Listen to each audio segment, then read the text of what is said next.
Welcome to the SportsBros Podcast with your host, the head of creative, Eddie Cool. Also, the almighty B-Live and the money man, Scotty D. And now, without any further ado, here they are, the SportsBros. What's going on, world? This be your boy Eddie Cool, and welcome to another action-packed edition of the SportsBros Podcast, episode 5 or 5th, as we like to say here at the SportsBros Podcast. And I go by the name of the head of creative, Eddie Cool. Almost forgot my name for a second, but that's what happens when you watch like 11 hours of WrestleMania coverage over the weekend. This is it. This is us, another action-packed episode of your favorite sports podcast, the SportsBros Podcast.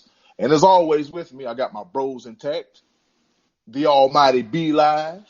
Ladies and gentlemen, boys and girls, children of all ages, the SportsBros Podcast presents to you episode 1, 2, 3, 4, 5. Shout out to my man Dave Chappelle, one of the greats, the greatest of all time, the GOAT in comedy. Man, I'm loving it. I am exhausted because, like you said, 11 hours of WrestleMania, the longest of all time. But you know what, man? They put something together, and I do thoroughly appreciate it, and we will definitely talk about it. Oh, yeah, so get ready for it. And, of course, we can't forget the money man, Scotty D. Hey there, fellas. I had quite a weekend, so you're going to have to fill me in. See, I went up to New York to the Hall of Fame ceremony the other night, and I thought it'd be funny if I tackled Bret the Hitman Hart. And as it turned out, so that was you. Funny. That was you. Yeah, that was me. It wasn't so funny, so I spent the weekend in the Who's gal. So you have to fill me in on what happened after Saturday night. I didn't see much, but just for further notice, don't do that. Don't tackle wrestlers in a wrestling environment because I paid the price for that one. Yeah. I'm still trying. I'm trying to figure out where you found that hat at. Right? What I don't even know what you was wearing. What you decided on. That little Rasta hat that was in the old overtime karaoke bin. Here we go. No. Oh, here we go. I'm about to be sad all over. Yeah. Overtime. Oh man! And a chicken wings and karaoke. Yeah. And a quick flashback to the old Kofi Kingston from Jamaica. Yeah. Overtime SOS. Sports Cafe was the best there is, the best there was, and the best there ever will be, right? Right. Love it, love it, love it, man. And in the words of the legendary Baron von Raschke, that's all the people need to know. Yeah. All right, as we said, we will be talking about WrestleMania, but that's a little bit down the road. But right now, we're going to open up the show with the controversy at the end of the U.Va, University of Virginia, and Auburn game. Now, I was at work, but I heard about it. And I heard that the refs may have blinked and missed a call. So in the leadoff spot, B-Live, I'm going to let you start off and kind of give a refresher what's going on and then give your take on it. Man, since we've been talking about all this of all time, greatest of all time, longest of all time, that was the longest blink of all time because if the referees missed that call and missed it badly. And like I tried to get a little follow up because I was at work during the game and man, just going crazy with it. I thought it was a timeout call. They said it was a foul call because they were trying to, coaches are trying to stop the clock before any play really develops and everything, like icing the team or whatever. But wait a minute. Hold on a second. You're talking about the foul call or you're talking about the missed double dribble? The missed double dribble. Okay. Oh. Because I didn't understand when like they stopped play at that point in time. Because I didn't even see where there was a foul attempted there, but play stopped, and then we get into the foul on the 3-point shot. But that double dribble, I'm over here like I'm talking to 3 or 4 dudes beside me, because work did stop at that point in time. I wasn't working at that point in time. Servers coming to me, bugging me about, I need this taken off, and I need this moved out. I ain't got time for that right now. I need a comp. I need a table Bruh, visit. ain't nobody got time for that during these big games. But man, I'm over here like, because I had to go back some odd years because I haven't played basketball in a while, and I got old, my knees, the arthritis, the gout in my right foot. I'm kidding. I ain't that The gout. I'm not that far gone. But man, I'm over here like, that was such a double dribble like I've never seen before in my life, and they just ran along with it. So that was just a completely missed, blown call. I don't get it. Should have been Auburn's ball with the lead, such and such time left, and that completely changed the game. Now to allude to the 3-point shot and the foul, that was the correct call. The thing about it is everybody wants to scream up in arms that there was no contact and this and that, but it is stated in the rule book you have to give the shooter a place to land. Yep. And so that was the correct call. And if I'm not mistaken, it was Ken Guy from Virginia that has ice in his veins because he did not flinch at all when he made those 3 free throws, even the first 2 without question. And then the timeout from Auburn, and he came back with a third one like it was nothing, like he'd been doing this all of his entire life. And I mean, that was the correct call with that, but it shouldn't have gotten to that point because they clearly missed a double dribble. And even Virginia's own player, Ty Jerome, admitted that they missed that double dribble. Admitted it. Jerome. I'm just saying. He admitted it, flat out admitted it. NCAA got it wrong. And then I just read another article of the fact that the NCAA, they put together their highlight packages and everything after games and stuff like the videos and whatnot. They said, we're definitely not showing that again because the NCAA knows they got that wrong, and wrong. And shout out to Bruce Pearl and his medical staff because I know they were on high alert because Bruce Pearl was about to blow a full-on gasket, brain aneurysm, all of that because he was losing his mind and rightfully so. Wow.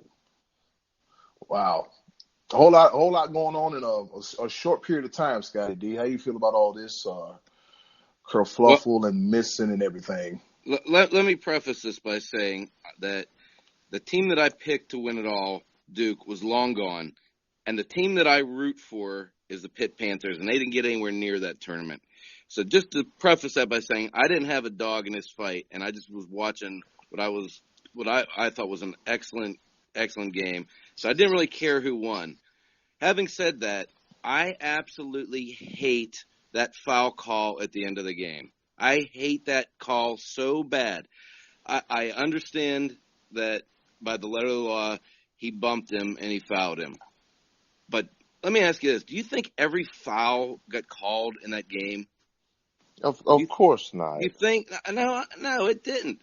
And I know you have to let the shooter land. That kid did land. I mean, he bumped him.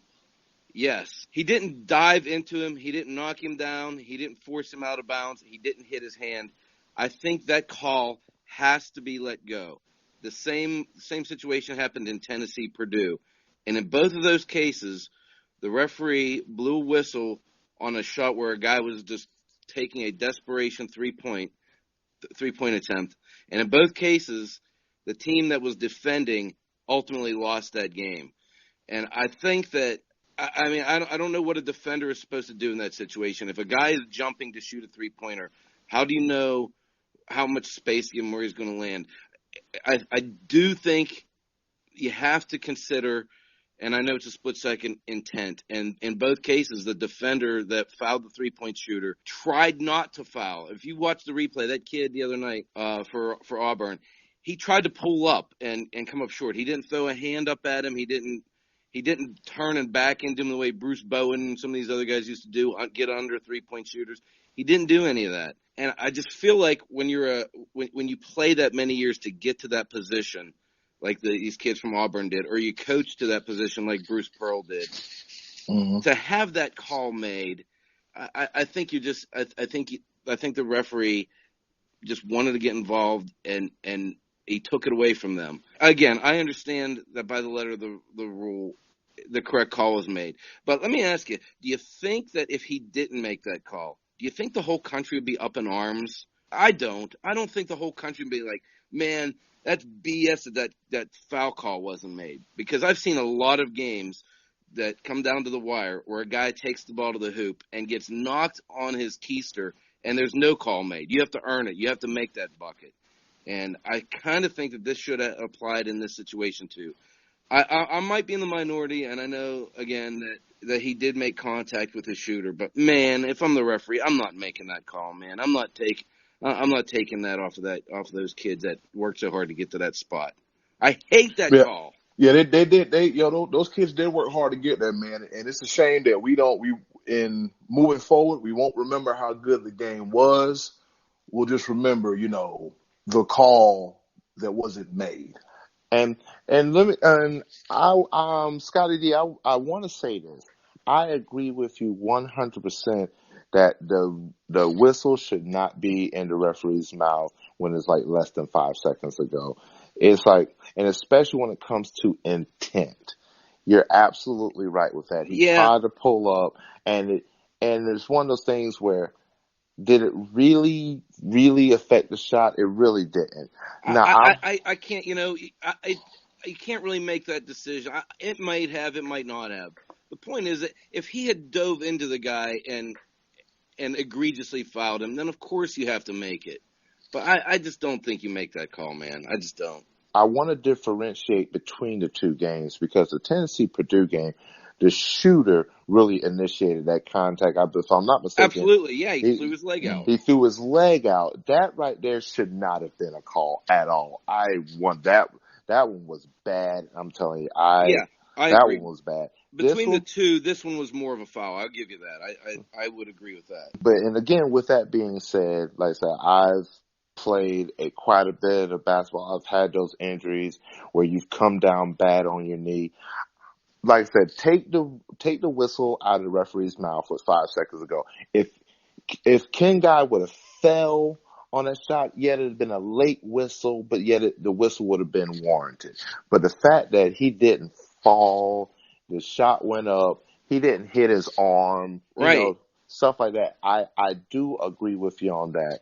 I just don't know how you're supposed to play defense in that situation. Are you supposed to just stand there and let him shoot over you and make a three-pointer? I mean, I just don't know what a defender's supposed to do in that situation. Basketball is now a shooter-friendly sport, especially in the pros. Oh, absolutely.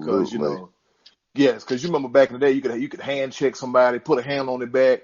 I mean, if you accidentally put a booger on them, it's the end of the world. Like, come on, man. What are you doing? Am I playing defense, or am I just standing here and hoping like, hey, if I put my hands up and if I keep my distance, maybe I can stop them? I'm like, come on, man. You gotta let defensive players play defense. There's two aspects of the game: offense and defense.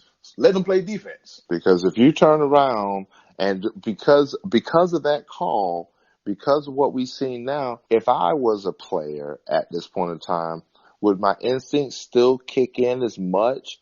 Because that guy from Auburn that made the foul, he's sick to his stomach right now. Because you essentially, in his mindset, that kid's mindset, I'm not sure exactly how old he is, but he's between the age of 18 and 22, young. That is a mental psyche that's going to stick with him for a majority of his life. And now you're instinctively like, now do you run up as much on the guy and then potentially give up that 3-point shot? It's definitely opened up their waves of, you know what? I'm not gonna chase the ball as much as I would normally do it. It's an instinctive thing, and it's one of those things like it is taking an element away from the sport. Eddie Cool, you definitely hit the point of where people don't play defense anymore, and it's like it does hurt. And the fact that we're talking about that part of the game, I will not allow us to allude from the fact that double dribble should have been called and should have never gotten to that point in the first place. And my big statement to this is the NCAA going to have a knee-jerk reaction like the NFL did and create some whole new rule about that and just like change the whole game entirely where like they're like I say, you have to give them place to land. That rule's in place because of the Bruce Bowens in the world that will check your legs and everything. And that was definitely a thing when I grew up playing basketball. Or somebody went up for a shot, you sort of nudge him on the side to throw off his bounce and everything, which is potentially dangerous. But that was part of the game. And it's one of those things where in your mindset, when you're going up for the shot, you got to have nerves of steel. Because you got to keep focused on the follow through and all of that and everything. But no, there won't be a change to the rule though, because as far as the NCAA goes, they got that call right. We're in the minority if we think that was a bad call. And the NCAA are never wrong, so don't you dare question. And they get Gene Steratore on TV, and he has defended every questionable call that's been made the whole tournament. Anytime they go to Gene, what did you see there, Gene? I agree with the referee's call. So as far as the NCAA goes, there's no controversy there. They got it right. Yeah.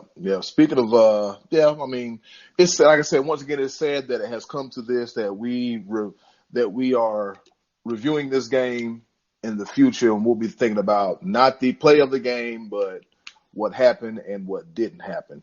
Speaking of not finishing strong, as reported here on the Sports Bros last week, the Alliance of American Football, Scotty D's favorite secondary professional league, has ceased operations. With, I think, 2 games left in the season, has ceased operations. Speaking of Scotty D, we're gonna give you the axe and we're gonna let you start cutting the tree. I don't have a whole lot to say about it because I never watched it. Like I said last week, I never knew when it was on. I never really cared to find out when it was on. They didn't put it in my face to remind me. So the only thing I really have to say about it is, first of all, I'm not surprised. And second, I hope Vince McMahon is smart enough at this point to go ahead and fold his own tents up before they start camping out there. Because you're not going to be successful. Sorry. Hey, pal. Hey, watch your mouth, pal. We're going to do a little bit different, pal. Okay? Be Live, what you got? And I 100% agree. There's not much you can do to really build another subsidiary league of American football. There's not much you can do. I honestly think that the Alliance did a lot of things right, but at the end of the day, it's just what you're trying to do, the amount of money that it takes in order to build a sustainable league. And then when you don't have the help of the NFL, I think they did it right as far as being a complement to the NFL as opposed to competing against the NFL. You're not going to win that fight at all. The NFL with its flaws, and the NFL does have its flaws, but it is the NFL. I'm telling you, people we're talking. I mean, I'm ready for the draft in 3 weeks because I need to know how my favorite team is. People shift their entire lives for Sunday football in the fall. It's one of those things where we are just not equipped as a football fanatic to shift our lives in the springtime. It just wasn't there. Saturdays, 4 and 8 p.m. Sundays, 1 and 4 during the springtime, it's just a completely different beast. And on top of that, because a lot of us football fanatics, some of us, a good majority of us, they've already switched their allegiance to NASCAR, if you really want to be honest. Saturdays. You say NASCAR? I said it. Come on. Think about it. I'm being dead serious too. Your beer drinking, burger eating, tailgating fanatic. Guess what they're doing on Sunday afternoons? Especially down here in the South. In the North, it might be something different. Who knows what they do up there? But in the South, we're watching NASCAR. He made another left turn. Oh, I'm just God. there's a lot of other things that are going on, but I use that as a point. We're not equipped for springtime football. I mean, we're not equipped for the Arena League. We're really not equipped for watching the Canadian Football League unless you're in Canada. So it's one of those things where you're trying to take a fan base. You're trying to take something that we've already equipped ourselves for. We've conditioned ourselves for a certain sport at a certain point in time. So you've really got to come out with a bang. You've got to come out with, you've got to have the talent pool for it, which that was the biggest thing that ended up, at the end of the day, that was the issue, is that the NFL was like, hold on now. The Players Association is like, what do you have in place to protect these guys in a full contact sport where injuries are more often than not? These guys are trying to get to the NFL. This might not be the best route for them to put their bodies on the line during the springtime, and then they don't even have a chance to try out in the fall. It's a very, very scant select few. Most of the people have proved themselves on the college field. And after college, it is what it is. And with the it's either you do or you don't. But I got something to say. I'm gonna go ahead and let you finish. Go ahead. But yeah, I mean, essentially, just either you're going to be a subsidiary or you've got to work with a much less, a lesser budget. The fact that they had to spend $250 million for something you're paying players $70,000 for, it's just, I get it. You try to be a subsidiary, you try to be a complement to NFL. It just didn't work out. Yeah, it's just I'm reading some stuff while we're talking, and Charlie Ebersol, whose father is Dick Ebersol, who was the head of NBC, the sports department at the NBC network. He had a first-hand experience of how the XFL fell on his face, and so I guess the past 17 or 18 years, he's had this idea of how to make it better. And then the alliance, they've actually got former players involved in developing, such as Justin Tuck, Troy Polamalu, who else? Hines Ward. They've actually got some guys involved in, some former pro NFL guys that's won some games and had success and made it better. And of course, they got Bill Polian in there, and with all his know-how and everything. And so it was just trying to get it. I'm not gonna lie. I'll be honest with you. It started off with some promise, but by week 2, they needed a bailout because they didn't know how they were going to pay the players. I was like, this ain't good. At least the XFL didn't have this problem. I think with the XFL, they just went between, okay, we got to do this and we have to do that. We have to put together a good product. Vince wanted to make sports entertainment on the football field. But the thing about it is you can't do sports entertainment with a competitive sport like football. Football is a real deal, so you can't do that. I think it's crazy. So I just found a statement, and I'm going to read it from the Alliance themselves. This week, we made a difficult decision to suspend all football operations for the Alliance of American Football. We understand the difficulty that this decision has caused for many people, and for that, we are very sorry. This is not the way we wanted it to end, but we are also committed to working on solutions for all outstanding issues to the best of our ability.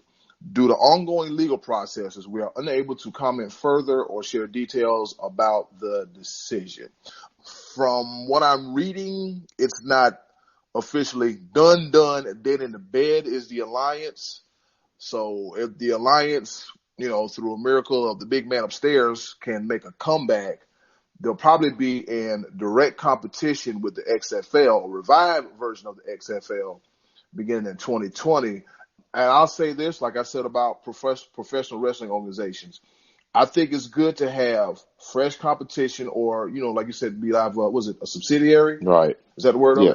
Or have a subsidiary so that way you can have more than one product to watch because, you look at football, it's the NFL and then everything else. The NFL, college football, and then everything else.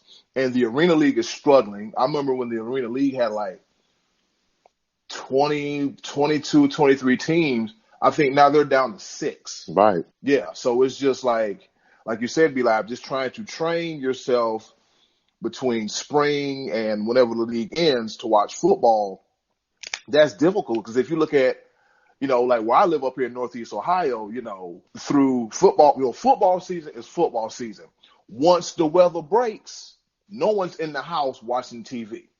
I'm going to take it straight up. I mean, they're already out here in the neighborhood zooming around on motorcycles. You got one guy trying to cut his grass. It's still brown. I don't know why he's trying to cut it.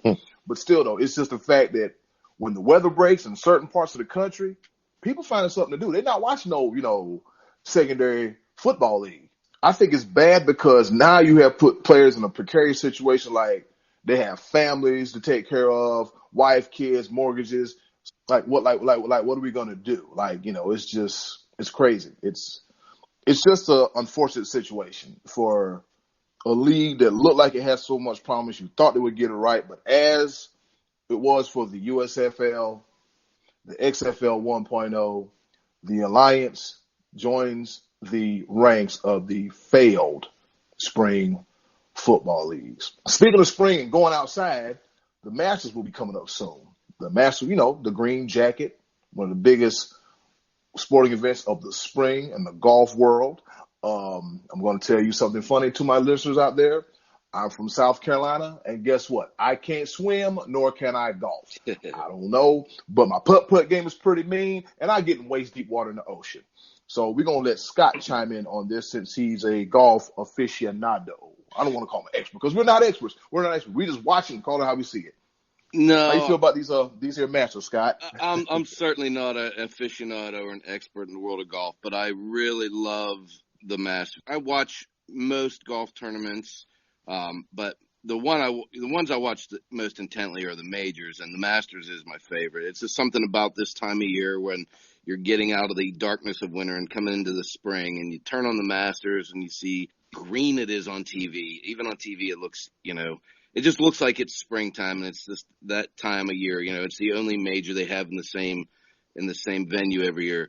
So I love this time of year. I used to do a celebration with my friends on Masters Sunday where we would call it Dude Day, where me and the boys would get together and all the women were out for the day because it was our day. It was like a guy's day, and it's always been a special time for me to watch that tournament. And coming in, a couple weeks ago I saw Rory McIlroy play, and I've always thought this guy is the best golfer in the world when he's focused.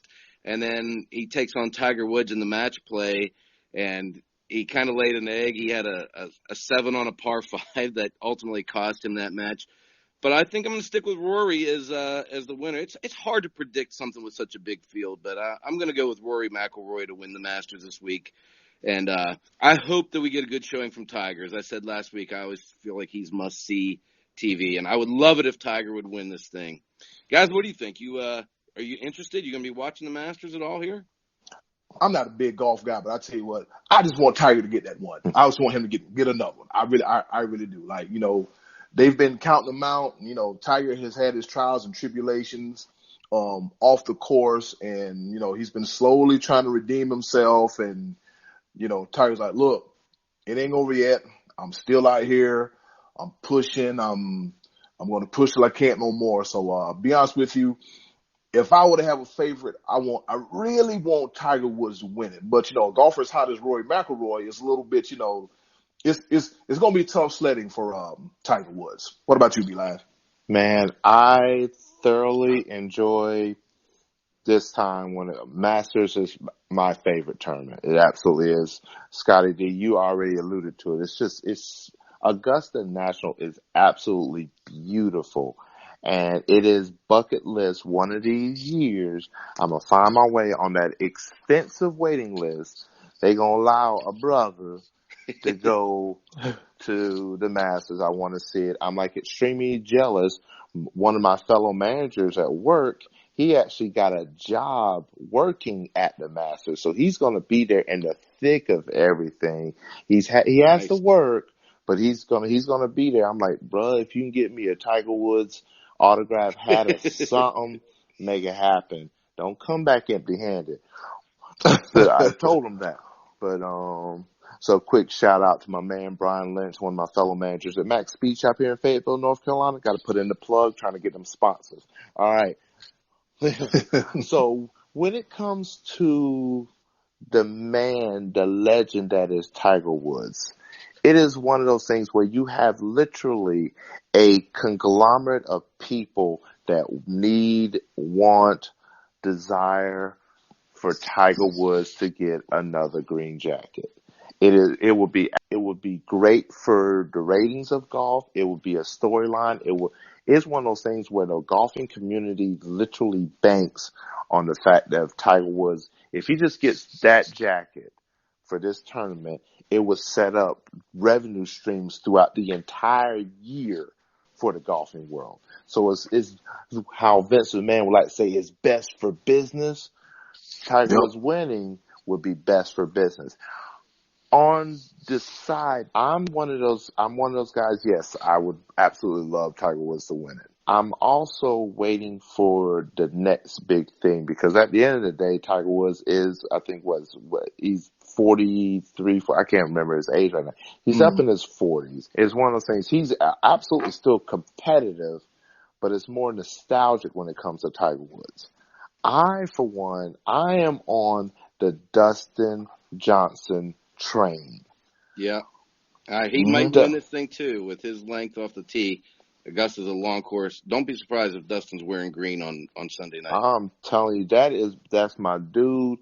I did happen to attend Coastal Carolina University, CCU, by way of home of the Chanticleers. Yes, sir, by way of Myrtle Beach, South Carolina. Conway, South Carolina. Nobody knows that, but that's where I was born at. I was born in Conway Hospital, a minute away from Coastal Carolina. So, every now and again, I like a little teal in my life. And so Dustin Johnson is definitely my pick. I'm just going to read off a couple of Vegas odds because Scotty D decided he went the popular route. He went the Vegas route because Rory McIlroy is the favorite to win, listed at 8-1 odds. Yes. Oh wow. Okay. Rory McIlroy is the favorite to win at 8-1. Dustin Johnson comes in at 10-1. Justin Rose comes in at 12-1 odds, and Tiger Woods is fourth, coming in at 14-1 odds. Oh wow. So that is interesting. And watching Tiger Woods, watching a couple of his highlights in the match play, how does he do what he does? How does he do what he do? How you do what you do? How you do it so well? I know that might not have been English, but I just like the way it came off the tongue. But we get it. We get it, though. We definitely get it. Who that? What that? Say that? Who that? No. They didn't turn the sound on. They're gonna be fired. Man, it's gonna be intriguing. I'm going to have it on multiple TVs throughout this entire weekend, and then I wish I could be back down hometown, North Myrtle Beach for Monday after the Masters. Hootie and the Blowfish. I mean, it's just a huge event. It is literally springtime. It lets you know that we have made it through the cold and dreary winter. Spring, birds chirping, the flowers blooming, Masters. And pollen. It's got to be your favorite thing, the pollen. The pollen. Man. So, you're right, B-Live. You guys, you're all right. I'm going to actually watch the Masters this year instead of watching like Sunday because, Sunday is the day of, hey, somebody's going to win, somebody's going to lose, drama. I mean, some people say that golf is a boring sport, but when you watch the Masters, man, you get to see the build up to that Sunday and then the culmination of either Tiger Woods or the favorite Rory McIlroy or CCU's own Dustin Johnson slipping on another green jacket. Almost said gold jacket. I'm thinking about football and Hall of Famers and shout out to King Booker T for being a two-time WWE Hall of Famer. All right, we are going to the best part of the show, the listener section. I would say interaction, but we gonna call it. How about this?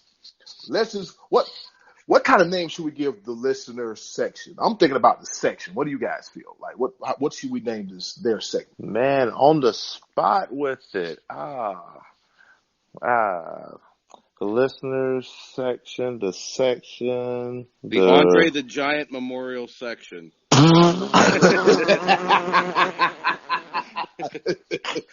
think that's already been used somewhere before, if I'm not mistaken. Oh my God, you a fool with it. I got nothing. You know what?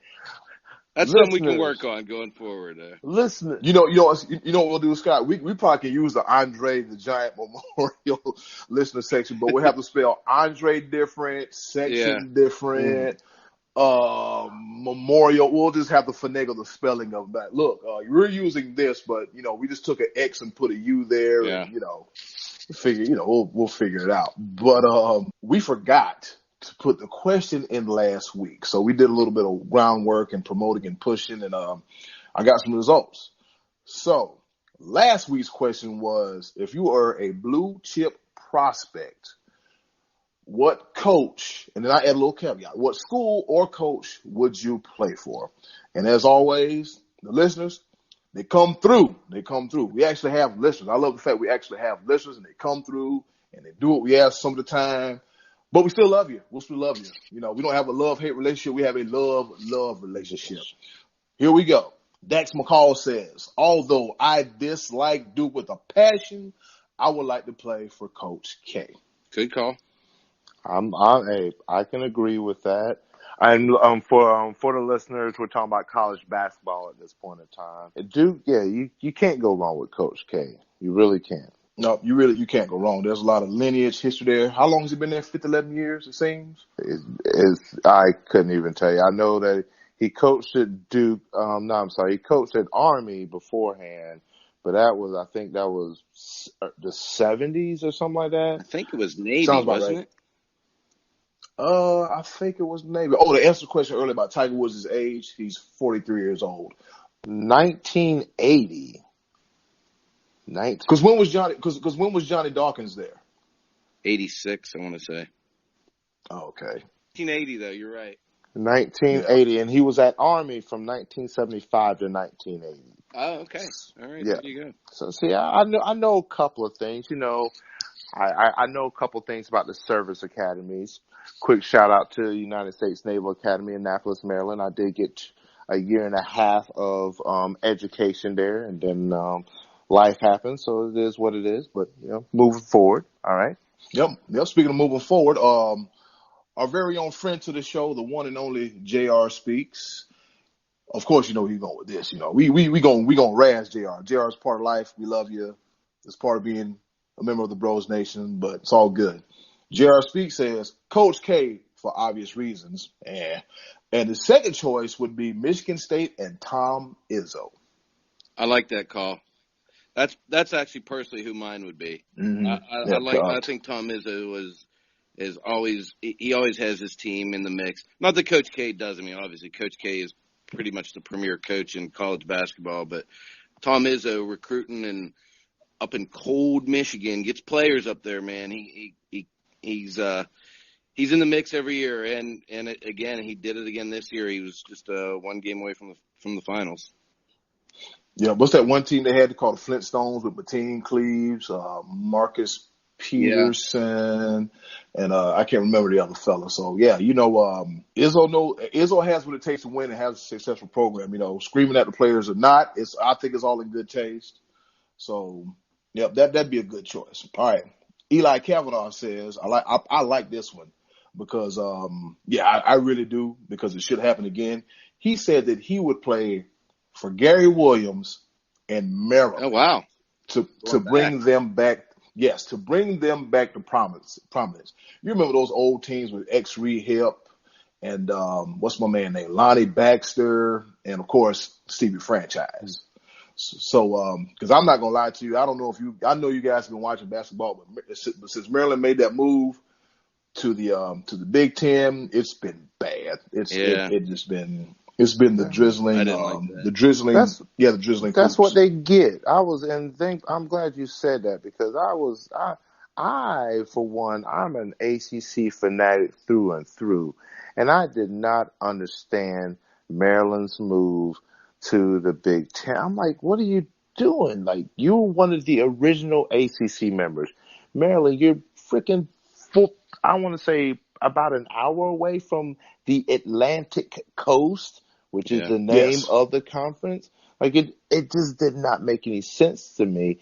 And I think it's all a money grab and everything because like Maryland's right in the thick of, like, you got Boston College, Syracuse, Pitt, and I mean the Atlantic coast. I just didn't understand Maryland going to the Big Ten, and that's what they get because Maryland basketball was one of those. It was one of those storied traditions, and they fell off. I was in Maryland when they won the national championship back in the early 2000s, and I'm talking about College Park was jumping. And Yeah, I believe it, man. I think you know what it's all about, man. You know, expanding the league and get more eyes on the product. Because think about it, that Rutgers market, you got that New York, New Jersey market, and then with Maryland, you have that Washington D.C. market. But you see how that panned out. I mean, hell, the people in Washington are more concerned about their caps as opposed to Washington Capitals as opposed to, you know, Maryland. But you know, that's a great choice by Eli Kavanaugh, Maryland. I always like Gary Williams too. oh yeah, One of the most less talked about coaches in all of college basketball. Let's see, Hobby from the Chuck Town. This is an interesting one, very very interesting, and I like it. He said Grambling State because he would love to see that them being an HBCU rise to a national powerhouse. That's interesting, but I like it. He didn't give me an exact coach, but he gave me Grambling State. Okay. That's not a bad choice. You know, they're over the past few years they've been going through some financial woes, and just think if they string together several good years, they can put some eyes on the product, and then that could bring them back to, you know, respectability. You know. oh yeah. Yep, can bring it back to respectability. And Anthony Wilson, he says Roy Williams and University of North Carolina. I would say I would play for University of North Carolina too. I don't care if it's Roy Williams or the legendary Dean Smith. That's who I would choose. How about you, B-Live? Man, you cannot go wrong. Dabo. It's got to be Dabo. God bless America. If he could play for any college basketball coach, it would be Dabo. Jeez. Dabo. Oh my goodness. Oh man, I love it. I love it. You B-Live, he had it on the pot. I heard the water boiling. I smelled the seasonings. I said, any minute now, we got a Dabo deal. Any minute. It's got to be Dabo, right? It's have to be coming. right on that guess. I'm gonna take a little turn real quick. You can't go wrong with North Carolina. I would go to North Carolina just for the fresh kicks. Come on, you get with the Jordans. But I'm gonna tell you this. I might be drinking and sipping on that water down there in Central Florida. You mentioned Johnny Dawkins earlier, being an assistant at Duke, being a Duke alma mater. But the way that he's got that team playing, and I'm one of those people now that I don't necessarily want to play for such a storied traditional team, because it's always going to be that storied traditional team. You're going to fall into the cracks of, yes, it's been great to say, hey, I wore a North Carolina jersey. That's one great, grand, and wonderful. But you're always going to have that shadow over you. There's never going to be another Michael Jeffrey Jordan that comes out of North Carolina. If you really want to talk about it, there's only but a few select people. There's a lot of people in the league right now from the University of North Carolina, but how many would you name off the top of your head that are just off the top great in the game? You really, honestly, James Worthy, Michael Jordan, Jerry Stackhouse, Eric Montrose. Right. There you go. So, Yeah, JR. I mean, JR. so it's one of those things where, like, I would much rather go to a mid-major, make a name for myself, and you be in the annals of college basketball history for the rest of your natural-born life. Like, Taco Fall right now could be one of those names that will always be synonymous with Central Florida. Just 7'6". You possibly could be talking about him 20 years from now. Yep. So, I mean, it's one of those things where Central Florida is right now. I'm drinking the Kool-Aid. I'm drinking the Kool-Aid. I would not mind going down to Orlando, Florida, and playing a little basketball for them. So Dabo is your answer then. In other words, we got you. We follow. All right, so it's Dabo. B-Live, I understand what you mean, man. You kind of want to do you want to go the Ja Morant route. Yeah, right. Yeah, you want to go the Ja Morant route. Now, I'm not mad at you at all. I can totally respect that, man. And plus, Central Florida, playing basketball where the weather's always nice. And say the people of Florida are crazy, but if you can avoid the crazies, you'll be all right. Just don't do bath salts and eating faces off, and you'll be just fine. Yep. Scott, I heard you want to play with John Calipari. Yeah, absolutely. Give me Coach Cal. He does the one and dones every year. He just keeps reloading the gun. So, hey, I just want to say thank you to the guys who sent in their answers, and we apologize that we forgot to put the question up next week or last week for this week. So, should I go ahead and fire off a topic for next week? You guys interested in that? Sure, go ahead. All right, we kind of talked about this before, but this is a great time of year for sports between the Final Four, opening day, baseball, the Masters coming up. So we were talking before about if you could attend any sporting event, what would it be and why? Would it be the Final Four? Would it be the Super Bowl, the World Series? Would it be WrestleMania? And I'd be interested to hear what some of our listeners would say as far as what sporting event would you choose if you could pick any sporting event, obviously on the house. Yeah, I've got my own little bucket list. I got a couple of them, and so I do too. Yeah. Yeah, of course, we're not going to let the cat out of the bag until next week. But so whatever sporting event that you could attend that's on your bucket list, as B-Live said, just let us know in the comment section of the Sports Bros Podcast page on Facebook. And guess what? You might be like Dax McCall, J.R. Speaks, Eli Kavanaugh, Javi from the Chucktown, Anthony Wilson, and also Stephen Delamore, who didn't give us a response this week, but he's an avid listener and an avid responder, and we can mention your name on the show too. And we actually give you shout outs. We actually tag people, so we're not like, oh, we'll throw you in the show and like, oh, we forgot. No. You hear this? Paper. I take the notes. Nice. I'm the head of creative. In the words of Mark Henry, this is what I do. All right, guys. So we've been talking a whole lot. We've been edging with a whole lot of wrestling references. So let's go ahead and get to it. WrestleMania 35. All 11 hours of it. Earlier last week, the almighty B-Live put together a poll of who was going to win and who was going to lose. Before you even start, because I see you scratching your face, and again talking about wrestling, this will be the portion where you just turn the show off right now. No, don't do that. Don't turn it off. This is the best part. Yeah, this is the best part of the show. So if you want to stick around, cool. If not, still stick around anyway. We greatly appreciate you. B-Live put together a poll of who was going to win and who was going to lose. And okay, we're going to be honest. We know it's predetermined. We know it's scripted. Okay, so let's just, you need real talk. Okay, we get it. We've gone past that. We talked about that a few weeks ago. So B-Live, do you have the results of the polls from all 11 matches, or do you want to highlight certain matches? What do you want to do? I'm going to highlight a couple of matches because I'm just with the polls and just the end results, and just to let the listeners know, if you have not watched WrestleMania yet, go ahead and turn off the podcast right now because spoiler alert. So, So, we're going to start off with the big ones real quick. We had the WWE Universal Championship, The Beast, Brock Lesnar versus Seth Rollins. And the majority of our pollsters actually went with Brock Lesnar after he's had the belt for forever and ever.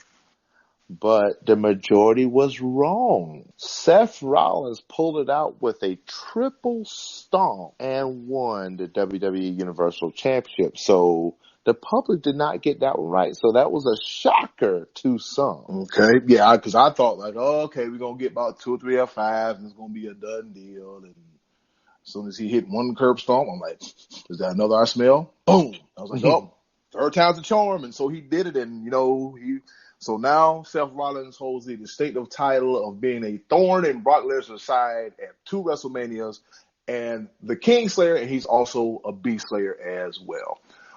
What you got next there, Be Live? I'm sorry, Scotty D. Scotty D, what you got there? I totally just. Oh no, that's cool. I actually was wrong on that too. I thought Brock would hold it a little bit longer, but the news came out last week that it looks like he's going to be taking on Daniel Cormier on August 17th. So I can understand why Brock dropped the title yesterday. And by the way, Daniel Cormier is going to kick his ass. Oh, all right. Oh, there's an early spoiler for you for UFC in August. Oh, yeah. Hot take. Now, just to throw in just a little quick, because time considering, Brock Lesnar is still under contract for what I think it was the Greatest Royal Rumble, or I know it's another overseas pay-per-view event that he. Where they shoot all the pyro. Yeah, you're right. So I think with the low blow that happened, that's still going to be part of a storyline. So yeah. He's going to be part of a major match coming in the near future. So we have not seen the last of Brock Lesnar. So moving forward with that, the WWE Heavyweight Championship, man, oh man, all the emotion. And the majority of the people voted and picked that Kofi Kingston would beat Daniel Bryan, and they were correct.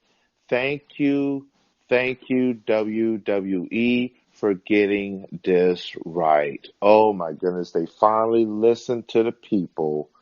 Kofi Kingston deserves it. He's going to be an awesome champion, but WWE going to do something silly with it very soon. So, I mean, we'll see how this goes, but I was jumping up and down when Kofi finally won it. I almost had me in tears. I didn't have anything in my eye when the kids were up in the ring and everything. So who's cutting onions? You cutting onions? Who's cutting onions? Man, it's such an emotional high. Like, thank you WWE for getting that right. Scott, how you feel about Kofi winning the title? I didn't think they were going to go that route, but they they did say they were going to start doing some things different, and that was different. I'm surprised they went that way, and I thought it was awesome because Kofi's not your prototypical champion, and I'm not even talking about for colored reasons. Having him as representing African Americans as the champion, I think is awesome. That's not even what I was getting at as much as the fact that they plucked him out of a faction that is really hot and still together and put the strap on him. I agree. That was a good call. The fans wanted it really bad too. I mean, he had such a swelling of support, so they got that one right. And I like that a lot. And see, the best thing about it is, Daniel Bryan understood his role. Oh, he was fantastic yesterday. Yeah. He was great. Yeah, he understood his role. What you got next, Be Live? All right. The main event of the evening. Oh boy. I have mixed reviews when it came to that main event, but according to our listeners, our viewers that voted in this, the majority voted for Becky Lynch to win it all. I only had one person vote for Ronda Rousey and had two for Charlotte Flair, but the majority went with Becky Lynch, and they were correct with the man, Becky Lynch, taking all of the gold. Winner takes all. And she took all of it. But yet, there's more controversy during the pin. And reading a story beforehand, there's all kinds of different stories and fan opinions and everything. There was a piece written that Ronda Rousey was not too particularly fond of being pinned and losing that match. Yeah, I saw that story. I saw that. So, and then for the way for it to play out the way it did was almost like, there was a lot of swiggling around and everything. And I'm going to go ahead and call it the official hashtag, the hashtag East Rutherford screw job. Oh! Because she was not pinned that first. She wasn't pinned. Her shoulders were not on the mat for that first of the 3 count. I'm throwing that out there. And it'll be interesting to see what happens on Monday Night Raw. So that was B-Live's WrestleMania poll results. And shout out for WWE for giving us the Demon Finn Balor at WrestleMania. It would have been a tragedy not to. All right, it is time for a game of pepper. You know how we do it. We go around the horn, 3 things, and I'm going to go first. Shout out to Baylor for winning the Women's National Championship last night, even though Enrique Ogunbowale almost had a second consecutive year with heroics. They fell short to the women of Baylor. Next. I told you week after week after week that I am not letting this man off the hook. Robert Kraft, I told you, I'm coming for you. I'm coming for you. Bring that here, boy. So, yes. Reading the story, New England Patriots owner Robert Kraft waives appearance for pretrial hearings in Florida prostitution case. This was a couple of days ago. So he said, I don't feel like showing up to court. He's like, my lawyer's going to take care of it, et cetera, et cetera. You are not off the hook every week, Robert Kraft. I don't like it. Must be nice to have money. All right, Scott, what you got? Everybody criticizes the NCAA for different things throughout the year. One thing I got to give them credit for, man, I loved the national anthem before the Final Four, where they had 4 young student athletes from each of the teams coming out and doing the national anthem together. And, man, that brought tears to my eyes. I loved it. Wow, that's good. That's great. That's great. Instead of trying to find some singer, hey, this is about you guys anyway, so let's get you guys out here. All right, number 2, as I catch a freshly thrown baseball in this tough glove of mine, or the fist. The Hurricanes, America's favorite bunch of jerks, Storm Surge, Don Cherry, Heat, Hate, and all. They're going to the playoffs, baby. And they got a tall task.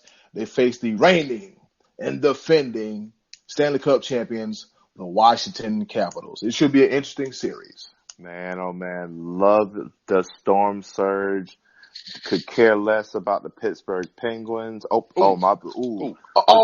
still here. I told you that. Since he want to jab me about my Clemson Tigers, I got something. Dabo, I got something for you. So I'm catch this baseball real quick. I want to give a quick shout out to Chuma Okeke from Auburn. This has got to be the most gut-wrenching time for him right now. The fact that he's not able to play, the fact that, even with him not being in the game, Auburn has fought tooth and nail.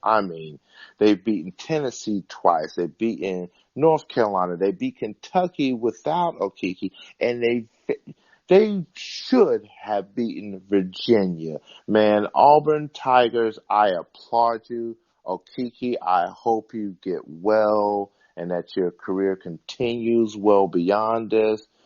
Man, shout out to him. All right, B-Live, take the ball and throw it in the Scott's glove and don't throw it at his head, okay? Just play nice. Good call on that take there, B-Live. All right, Chris Davis of the Orioles, last time he had a hit was September 14th. He's on an 0 for 44 streak. He's 0 for 23 this year with 13 strikeouts. He needs 2 more to break the record of the futility streak. Go, Chris Davis. I'm rooting for you. Break that streak, baby. Yeah, I remember not too long ago he was referred to as Crush Davis, but yep. Yeah, not as much. Yeah, not as much. So, yeah, Crush Davis, if anybody can do it, you sure can.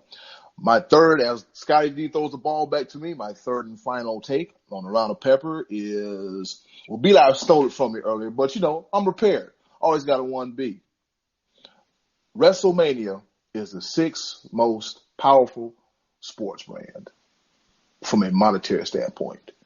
That means it's more powerful than the World Series. So what does that tell you? And it's on the Forbes list.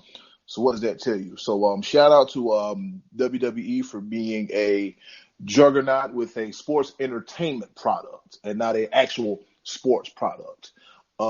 Bring back the pyro, please. All the pyro, all the fireworks. I need it. I need Goldberg one more time. I need him just sparkling and all that kind of, whatever. My final take on this, that Alliance of American Football, we spoke on it briefly, but for a fact that you are doomed. You are doomed if Johnny Manziel is giving advice to the other players. I saw that. Wow. What? I don't even want to talk. Oh, who is he to give anybody any advice? You got kicked out of an entire country. Canada. This sounds like something what happened Wednesday. Yeah. But I just because you about to go there. My head's scratching. Yes, tune in on Wednesday. I got some other things for what happened Wednesday, but tune in on Wednesday, man. I might have to throw Johnny Manziel in there, but yeah, that's my final take, and that's my curtain call for the Alliance of American Football. You say that it might come back. I don't see it. It's going to have to come back in some other form or shape. It won't be the Alliance. It won't be the way it's set up now. It's got to be something different. They tried something and it failed. It miraculously failed. Exactly. All right, Scott, you got a final take before we head out? My final point of the week is last week things got ugly on Twitter and in social media between Khabib Nurmagomedov and Conor McGregor. Conor started taking shots at Khabib and his wife and the Muslim religion. And I just think Conor McGregor at one point was very entertaining. Not the best fighter in the world, but he really marketed himself. Conor McGregor just really not that funny anymore. Yeah, you don't mess with people and their wives and religion. They'll fight you over that. They will definitely, indeed, fight you over that. All right. Speaking of fighting and things being over, that's the end of episode 5, Sports Bros Podcast. As always, we want to thank you for listening and subscribing and interacting on our Facebook page at the Sports Bros Podcast. And be live. Where can everybody find you? They can find the almighty, your boy, Be Live. You can find me on Instagram. You can find me on Twitter. I'm trying to get better about it, as I always say. Most of my work is done on Facebook. Yep, Mark Zuckerberg. I want some of those profits that you be coming in, because it's because of me that you getting all these profits and everything, because I keep entertaining the public time and time again. Facebook, you can find me there. Also, I want to give a quick shout out. I don't actually even know the gentleman's name, but I was at work at Max Speed Shop, 482 North McPherson Church Road in Fayetteville, North Carolina. That's where you can find me at the job site. But I had a chance to talk with a couple of guys at the bar, and I was telling them about the podcast that we do. I can't even remember the particular conversation it was. I think I remember it now.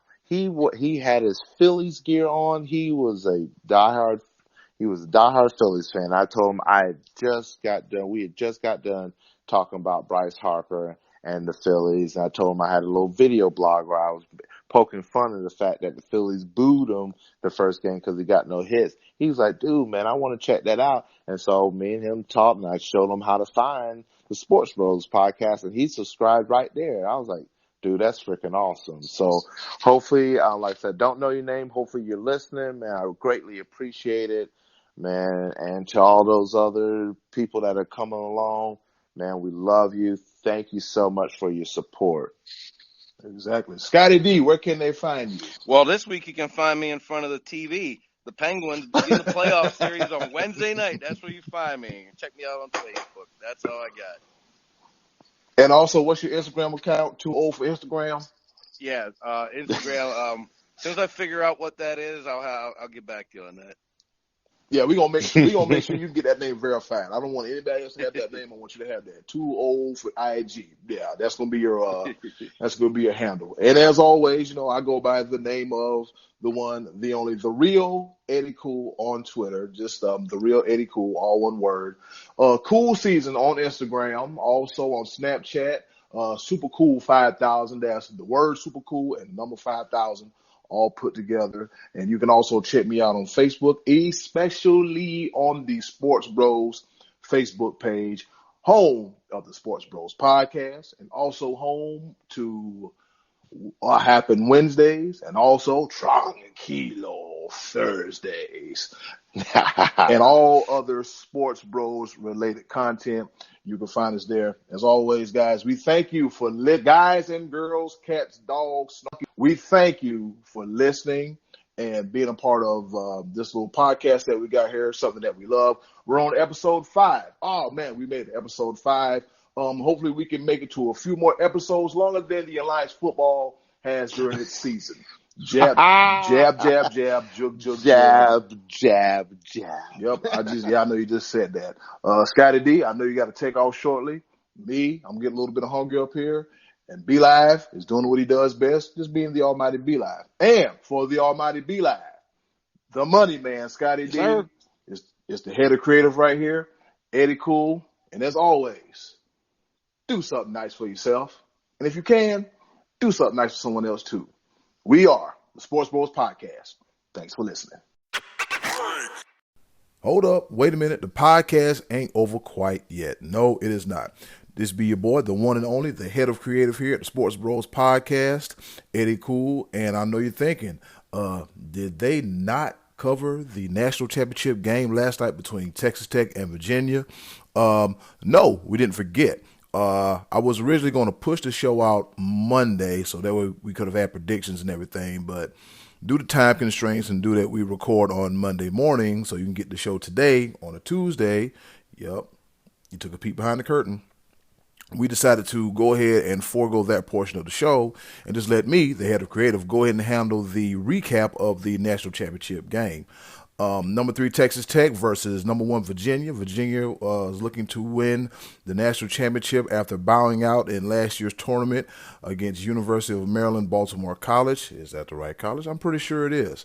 From the looks of the score, the game started off slow, but the game eventually picked up over time, and both teams were trying to feel each other out, and they finally got into a groove, and it wound up being a pretty good game. In the first half, both teams scored. Actually, Texas Tech scored 29 points. Virginia scored 32. And in the second half, Texas Tech scored 39 to 36 points versus Virginia. And then in the first overtime, Virginia scored 17 points to Texas Tech 9, and they won the game 85-77, which is the final score. University of Virginia's DeAndre Hunter led all scorers with 27 points. It was a good game, especially towards the end. Congratulations to the Virginia Cavaliers, the Whoos, for winning their first ever national championship. And as always, this be your boy, Eddie Cool, the head of creative. And as always, thank you for listening to the Sports Bros Podcast. I'm out.